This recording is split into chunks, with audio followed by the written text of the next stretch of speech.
এর পরিষ্কারকরণ কৌশলটা কেমন হবে? গ্লাস ক্লিনারে অ্যামোনিয়া এর সাথে ইথানল ও ডিটারজেন্ট ব্যবহার করা হয়। কোনো কোনো ক্ষেত্রে শুধু অ্যামোনিয়া দ্রবণ দিয়ে গ্লাস ক্লিনার প্রস্তুত করা হয়। অ্যামোনিয়া জলীয় দ্রবণে হাইড্রোক্সাইড আয়ন উৎপন্ন করে। এই জলীয় দ্রবণে অ্যামোনিয়া ক্ষয়কারী পদার্থ রূপে কাজ করে, যা ময়লার উপাদানকে ভেঙে ফেলে। কি করে? ভেঙে ফেলে। গ্লাসের তৈরি বিভিন্ন সামগ্রী, যেমন জানালার গ্লাস, টেবিলের গ্লাস, গাড়ির গ্লাস, এগুলো পরিষ্কারের জন্য আমাদের অ্যামোনিয়ার জলীয় দ্রবণ ব্যবহার করা হয়। মনে রাখবে, অ্যামোনিয়ার জলীয় দ্রবণ যদি বলা হয় তাহলে সেটি কি হবে? Ammonium hydroxide. কেমন? Ammonium hydroxide. যদি বলা হয় অ্যামোনিয়ার জলীয় দ্রবণটা কি, তো অ্যামোনিয়ার জলীয় দ্রবণটা হচ্ছে অ্যামোনিয়াম হাইড্রোক্সাইড। তাই টয়লেট ক্লিনারের কাজটা ক্লাস 9-10 বইতে আছে, সেটা দিলে হবে না। 9-10 বইতে আছে যেটা, সেটা দিলে হবে না। সেখান থেকে তুমি ইনফরমেশন নিতে পারো, কারণ 9-10 জিনিস তুমি ইন্টারমিডিয়েটে ব্যবহার করলে সেখানে তুমি পরিপূর্ণ মার্কস পাবে না। কারণ ইন্টারমিডিয়েটে যেটা আছে সেটা তোমার জন্য প্রযোজ্য, যেটা 9-10 আছে সেটা 9-10 জন্য প্রযোজ্য। ওকে, আচ্ছা, এখন আমরা বিক্রিয়াটা একটু আসি। বিক্রিয়াটা হচ্ছে এরকম যে অ্যামোনিয়া পানির OH মাইনাস সাথে যুক্ত হয়ে অ্যামোনিয়াম হাইড্রোক্সাইড উৎপন্ন করে। তো অ্যামোনিয়াম হাইড্রোক্সাইড হতে OH মাইনাস মুক্ত হয়ে গ্লাসে লেগে থাকা গ্রিস, তেল ও ফ্যাট জাতীয় পদার্থ মুক্ত করে। অ্যামোনিয়াম হাইড্রোক্সাইড ময়লা পরিষ্কার করলেও গ্লাসের সাথে কোনো রাসায়নিক বিক্রিয়ায় অংশগ্রহণ করে না। দেখো, মজার জিনিস সেটা হচ্ছে আমাদের এখানে রিয়াকশনটা কিন্তু খুব ইম্পর্টেন্ট, ভালো করে মনে রাখো। অ্যামোনিয়া আমাদের কি করছে? পানির সাথে বিক্রিয়া করতেছে, তাই না? যেহেতু বলা হচ্ছে যে অ্যামোনিয়ার জলীয় দ্রবণ, তাহলে অ্যামোনিয়ার জলীয় দ্রবণ যদি হয় তাহলে আমরা কি পাচ্ছি? এখানে অ্যামোনিয়াম হাইড্রোক্সাইড পাচ্ছি, তাই না? অ্যামোনিয়াম হাইড্রোক্সাইড পাচ্ছি। এখন এই অ্যামোনিয়াম হাইড্রোক্সাইডটাকে তো আমরা এভাবেও লিখতে পারি না? অ্যামোনিয়াম হাইড্রোক্সাইডটাকে আমরা এভাবেও লিখতে পারি অ্যামোনিয়াম আয়ন এবং হাইড্রোক্সাইড আয়ন, তাই কিনা? তাই তো? আচ্ছা, এখন এই যে আমাদের অ্যামোনিয়াম হাইড্রোক্সাইডটা, এই অ্যামোনিয়াম হাইড্রোক্সাইডটা দেখো বিভিন্ন রকমের তেল, চর্বি, গ্রিজ এগুলোর সাথে বিক্রিয়া করবে। তো এই তেল, চর্বি, গ্রিজ হচ্ছে আমাদের COOR প্লাস আমাদের বিক্রিয়া করবে কি? Ammonium hydroxide. এই অ্যামোনিয়াম হাইড্রোক্সাইডটা আমাদের এই তেল, চর্বি, এটার সাথে বিক্রিয়া করবে। তেল, চর্বি, এগুলো যখন আমরা সেকেন্ড পার্টে পড়বো না, তখন এগুলো আরো পরিষ্কার বুঝতে পারবে যে তেল, চর্বির সংকেত এটা কিভাবে হলো। ওকে, আচ্ছা, তাহলে আমরা দেখতে পেলাম যে কি দেখতে পেলাম? অ্যামোনিয়াম হাইড্রোক্সাইডটা তেল, চর্বির সাথে বিক্রিয়া করছে। বিক্রিয়া করে আমাদের R1COO, এই যে যেটা R ড্যাশ, এই R ড্যাশটাকে সে এখান থেকে সরিয়ে দেবে, সরিয়ে দিয়ে অ্যামোনিয়ামটা ঢুকবে ওখানে। ওকে, NH4। কেমন? আচ্ছা, এখন প্লাস, আর এই যে R ড্যাশটা ছিল এটাকে সরিয়ে দিয়ে OH মাইনাসের সাথে যুক্ত হবে। ওকে, তাহলে R ড্যাশ ও H, এইটা আমাদের তৈরি হবে। ওকে, তো এই যে তেল চর্বিটা আমাদের তেল চর্বির সাথে বিক্রিয়া করলো আমাদের অ্যামোনিয়াম হাইড্রোক্সাইড, এই তেল চর্বির সাথে বিক্রিয়া করে এই যে এটা আমাদের বিমুক্ত হয়ে গেল, অর্থাৎ ময়লাটা এখান থেকে বের হয়ে গেল। কেমন? আচ্ছা, এখন সাধারণত ক্যালসিয়াম এবং সোডিয়ামের যে সিলিকেট রয়েছে, যেটা কাঁচ বা গ্লাস, এটা কিন্তু অ্যামোনিয়াম হাইড্রোক্সাইডের সাথে কোনো রকম বিক্রিয়া করে না।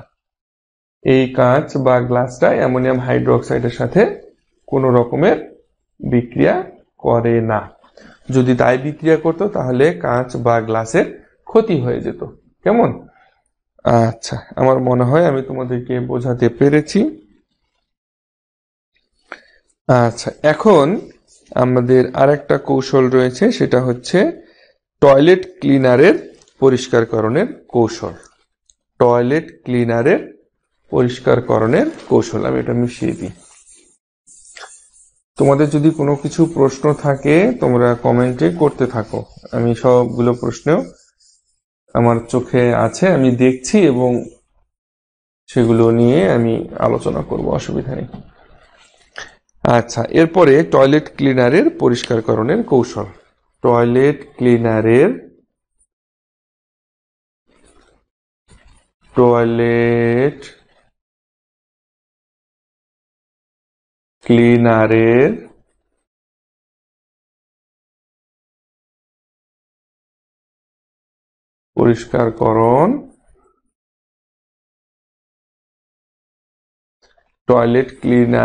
পরিষ্কারকরণ কৌশল। আমরা এর আগে যেটা দেখলাম সেটা কি, গ্লাস ক্লিনারের পরিষ্কারকরণ কৌশল দেখেছি, তাই না? আচ্ছা, তাহলে এই যে টয়লেট ক্লিনার রয়েছে আমাদের, এই টয়লেট ক্লিনারে সাধারণত সোডিয়াম হাইড্রোক্সাইড ব্যবহার করলে টয়লেটের কঠিন ময়লাকে কার্যকরভাবে পরিষ্কার করে, কিন্তু টয়লেটের সিরামিক বা মোজাইকের কোনো ক্ষতি করে না, কারণ সোডিয়াম হাইড্রোক্সাইড টয়লেটের ময়লায় বিদ্যমান প্রোটিন জাতীয় অ্যামাইডকে অ্যামোনিয়া রূপে এবং তেল বা ফ্যাটকে অবিমিশ্রণীয় ইমালশন তৈরি করে। আচ্ছা, তাহলে আমরা বিক্রিয়াটা একটু দেখি। বিক্রিয়াটা হচ্ছে আমাদের রিয়াকশনটা কি?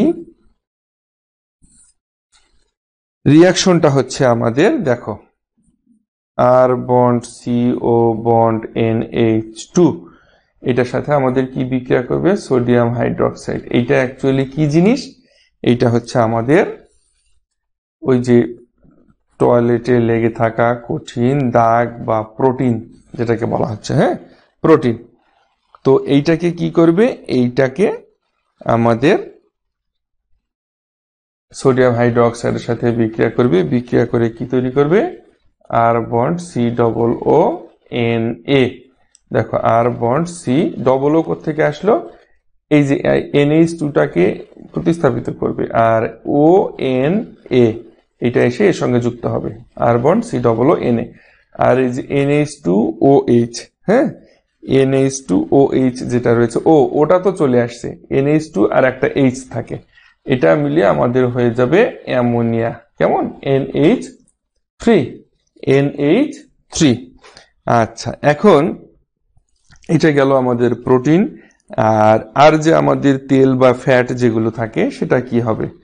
সেটার জন্য COOR, এইটা হচ্ছে আমাদের তেল বা চর্বি, সোডিয়াম হাইড্রোক্সাইডের সাথে বিক্রিয়া করবে, এটা হচ্ছে আমাদের তেল বা চর্বি, ঠিক আছে? এটা হচ্ছে আমাদের তেল বা চর্বি। তাহলে এইটার সাথে কিভাবে বিক্রিয়া করবে? এই যে আর ড্যাশটাকে এখান থেকে সরিয়ে দিবে, COONA প্লাস এই আর ড্যাশ OH, ওকে, আর ড্যাশ OH। তো এইটা হচ্ছে আমাদের পরিষ্কারকরণের কৌশল। কিভাবে এটা পরিষ্কার করছে, এই রিয়াকশনটার আমি আরেকটু বর্ণনা দিই। এটা হচ্ছে টয়লেট ক্লিনারের পরিষ্কারকরণের কৌশল, ওকে। আরেকটু বর্ণনা দিই, সেটা হচ্ছে যে সাধারণত টয়লেট ক্লিনারে আমাদের কি ব্যবহার করা হয়? এই যে সোডিয়াম হাইড্রোক্সাইডটা ব্যবহার করা হয়, ওকে, সোডিয়াম হাইড্রোক্সাইডটা ব্যবহার করা হচ্ছে, এবং এই সোডিয়াম হাইড্রোক্সাইডটা কঠিন ময়লা, টয়লেটের যে ময়লাগুলো সেগুলো কিন্তু অত্যন্ত কঠিন ময়লা, এগুলাকে কার্যকরভাবে পরিষ্কার করে। কিভাবে করে? আবার এই টয়লেটের যে সিরামিক গুলো থাকে, প্যানের বলো, কমোডের বলো, এই সিরামিক গুলো বা মোজাইক গুলোর কিন্তু কোনো ক্ষতি করে না এই সোডিয়াম হাইড্রোক্সাইড। যদি তাই ক্ষতি করত তাহলে এই টয়লেট ক্লিনারের মধ্যে সোডিয়াম হাইড্রোক্সাইডটা ব্যবহার করা হতো না। আচ্ছা, কারণ সোডিয়াম হাইড্রোক্সাইড টয়লেটের ময়লায় বিদ্যমান প্রোটিন জাতীয় অ্যামাইডকে অ্যামোনিয়া রূপে এবং তেল বা ফ্যাটকে বা চর্বিকে অবিমিশ্রণীয় ইমালশন তৈরি করে, যার কারণে সেটা সহজেই দূরীভূত হয়ে যায়। আমার মনে হয় তোমাদেরকে বোঝাতে পারছি। যদি বুঝতে না পারো একান্তই একটু ভিডিওটা নেক্সট টাইম ইউটিউব থেকে আবার একটু কষ্ট করে দেখে নিও। তারপরেও যদি বুঝতে অসুবিধা হয় আমাকে আবার কালকে জিজ্ঞেস করবে, আমি তোমাদের রিয়াকশনগুলো, বুঝতে অসুবিধা হলে খুব বেশি এই রিয়াকশনগুলো জায়গায় দুই একটা জায়গায় অসুবিধা, তাছাড়া আর অন্য জায়গায় বোঝার মতো অসুবিধার কোনো জায়গা তেমন এখানে নেই। আচ্ছা, এখন ছোট্ট করে যদি তোমাদেরকে একটু বলি যে গ্লাস ক্লিনার এবং টয়লেট ক্লিনারের মধ্যে পার্থক্যটা কি। গ্লাস ক্লিনার এবং টয়লেট ক্লিনারের মধ্যে পার্থক্যটা কি? এখানে 4টা পয়েন্ট দিয়ে পার্থক্য দেওয়া রয়েছে। প্রথম পয়েন্ট, যে গ্লাস ক্লিনারটা কাঁচের উপরিতলে জমা থাকা ধুলাবালি, ময়লা, তেল চর্বিকে পরিষ্কার করে, আর টয়লেট ক্লিনারটা টয়লেটের কমোডের জীবাণু, ময়লা, দুর্গন্ধ এগুলো পরিষ্কার করে। 2 নম্বর পয়েন্ট হচ্ছে গ্লাস ক্লিনার প্রধান উপাদান রাবিং অ্যালকোহল এবং লিকার অ্যামোনিয়া। দেখো, এটা কিন্তু একটা এমসিকিউ এর জন্য খুব ইম্পর্টেন্ট, যে গ্লাস ক্লিনারের প্রধান উপাদান হচ্ছে রাবিং অ্যালকোহল এবং লিকার অ্যামোনিয়া। রাবিং অ্যালকোহল,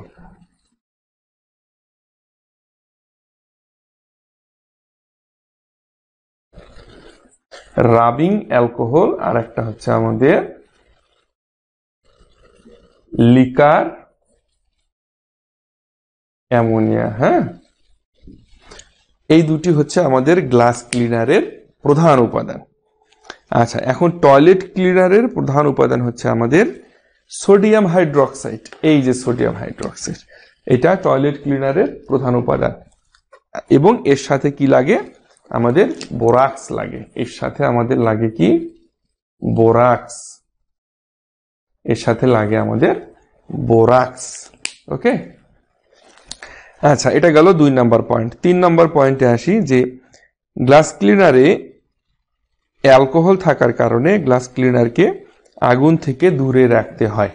যেহেতু এখানে অ্যালকোহল থাকে, যার কারণে এটাকে আগুন থেকে দূরে রাখতে হয়। আর টয়লেট ক্লিনারে অ্যালকোহল জাতীয় পদার্থ না থাকায় আগুন থেকে দূরে রাখার প্রয়োজন হয় না। 4 নম্বর পয়েন্টটা রয়েছে আমাদের, যে টয়লেট ক্লিনার কাঁচের উপর ব্যবহার করলে কাঁচের ক্ষতি হয়। টয়লেট ক্লিনারটা যদি আমরা কাঁচের উপর ব্যবহার করি তাহলে কাঁচের কিন্তু ক্ষতি হবে। কারণ কি? কারণ সেখানে সোডিয়াম হাইড্রোক্সাইড থাকে। গ্লাস ক্লিনার গ্লাসে ব্যবহারের জন্য, টয়লেট ক্লিনারটা টয়লেটে ব্যবহার করার জন্য, সেটা যদি আমরা গ্লাসে ব্যবহার করি তাহলে কিন্তু হবে না, আমাদের গ্লাসের ক্ষতি হয়ে যাবে। কেমন? আচ্ছা, আর গ্লাস ক্লিনার টয়লেটে যদি ব্যবহার করি তাহলে কমোডের বা প্যানের কোনো ক্ষতির আশঙ্কা থাকে না। বোঝা গেছে? তো আমার মনে হয় তোমাদেরকে আমি বোঝাতে সক্ষম হয়েছি। এরপরেও যদি তোমাদের কোনো জায়গায় কোথাও বুঝতে অসুবিধা হয় তোমরা আমাকে বলে ফেলো। আজকের ক্লাসটা মোটামুটি এ পর্যন্তই। আর আজকের ক্লাস সম্পর্কিত অথবা অন্য কোনো বিষয় অথবা অ্যাডভান্স কোর্সের বিষয়ে যদি তোমরা কেউ কোনো কিছু জানতে চাও তাহলে আমাকে বলতে পারো, কোশ্চেন করতে পারো। নিশ্চিন্তে, নির্দ্বিধায়, নির্ভয়ে তোমরা আমাকে প্রশ্ন করতে পারো। আর যদি কারো কোনো কিছু বলার না থাকে বা কোনো কোশ্চেন করার না থাকে তাহলে আজকের ক্লাসটা আমি শেষ করে দিচ্ছি। তোমরা সেটাও আমাকে বলো যে স্যার আমাদের কোনো কোশ্চেন করার নেই। আর যদি কোশ্চেন করার থাকে সেটাও বলো যে স্যার অমুক জিনিসটা এর সম্পর্কে একটু বলেন।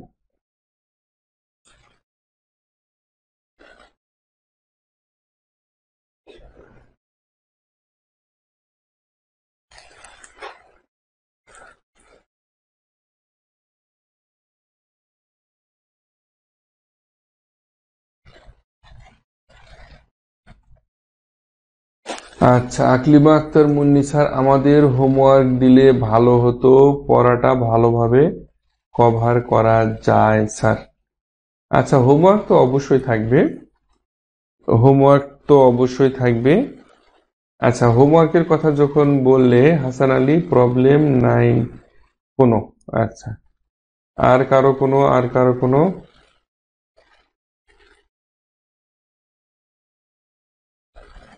ও আচ্ছা, হোমওয়ার্কের বিষয় যখন আসলো তাহলে আমি একটু বলি। সেটা হচ্ছে আমাদের অ্যাডভান্স কোর্সে কিন্তু প্রত্যেকটা বিষয়ের কিন্তু হোমওয়ার্ক থাকবে, অর্থাৎ যেগুলো খুব ইম্পর্টেন্ট এবং যেগুলো মনে রাখার মতো বিষয় বা বোঝার মতো অনেক বিষয় থাকবে, সেগুলোর প্রত্যেকটাতে কিন্তু আমি তোমাদেরকে হোমওয়ার্ক দেবো এবং সেখান থেকে তোমাদের হোমওয়ার্কগুলো আমি বুঝিয়ে নেব।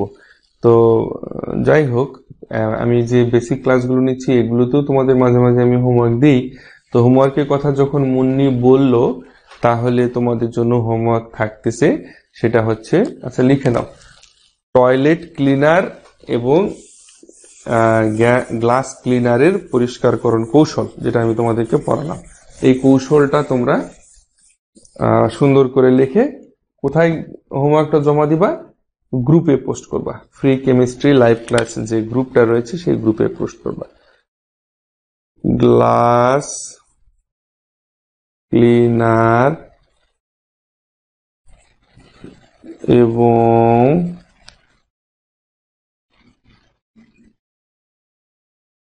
টয়লেট ক্লিনারের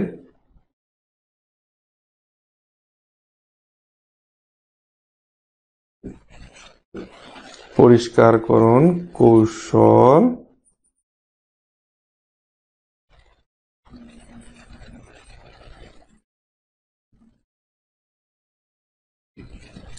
আলোচনা করো। হ্যাঁ, এইটা হচ্ছে আমাদের হোমওয়ার্ক।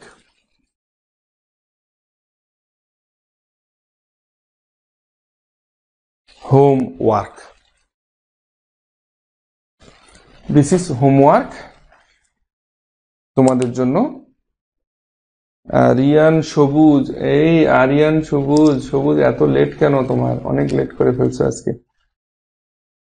হ্যাঁ হ্যাঁ হ্যাঁ হ্যাঁ হ্যাঁ, আমাদের যে গ্রুপটা রয়েছে free chemistry live class group, এই গ্রুপে সকলেই হোমওয়ার্কটা জমা দিবা, কেউ মিস করবে না। এইটা হচ্ছে তোমাদের হোমওয়ার্ক, এইটা সবাই সুন্দর করে লিখবা। লিখে আমি তোমাদেরকে যে বিষয়টা বলেছিলাম, যদি মুখস্থ করে পুরোটা মুখস্থ না হয়, প্রয়োজনে দেখে দেখে লিখে আমাকে জমা দিবা। তবুও তোমাদের একটা লেখার প্র্যাকটিস হোক, আমি চাই যে তোমাদের যেন লেখার প্র্যাকটিস হয়। কেমন?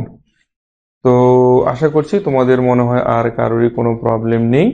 তাহলে আজকের ক্লাসটা আমি এখানে শেষ করে দিচ্ছি। ধন্যবাদ সবাইকে।